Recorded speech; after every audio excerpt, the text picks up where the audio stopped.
take a look around your house at all of the stuff. The average American home has over 300,000 items in it. How much of that stuff do you really need? NBC's Jolene Kent looked at a popular movement that proves less really can be more.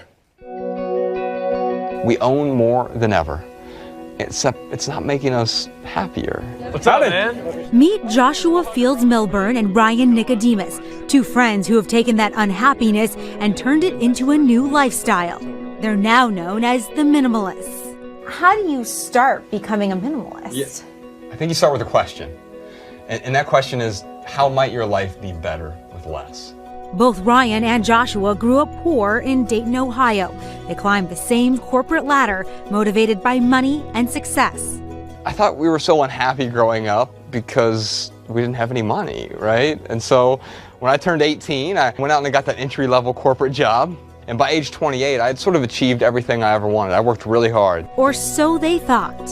Everyone around me, they would tell me that I was successful. Working 60, 70, sometimes 80 hours a week, I was miserable. But did you think, well, these are just the consequences of success, maybe? I think I told myself that for a while. But one thing was clear. I had this gaping void in my life. And I tried to fill that void the same way many people do, with stuff. After the death of his mother and a divorce in the same month, Joshua knew he had to make some changes. And so I started just letting go of the clothes I knew I disliked, the things that were easy to let go of, the junk.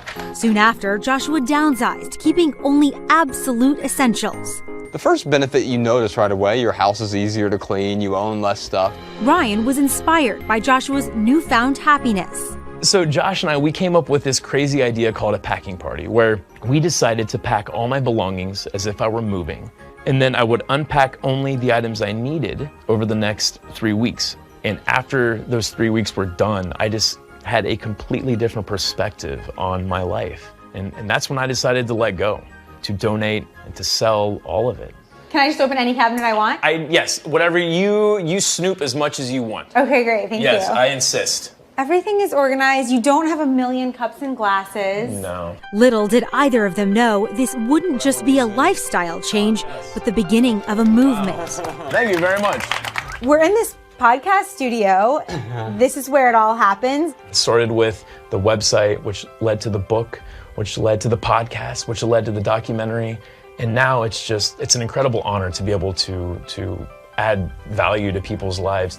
The Minimalists have a simple recipe to get started. Toss all the items you never use but have just in case. Keep only what you've used in the last 90 days and will use in the next 90 days. And when an item costs more than $30, wait more than 30 hours before you buy it. So if I could give you one takeaway, love people and use things, because the opposite never works. And the guys say you can still have a family and be a minimalist. How do you do that, especially with all your new Christmas gifts? Well, they say one key is to find value in everything, even toys. So there you have it.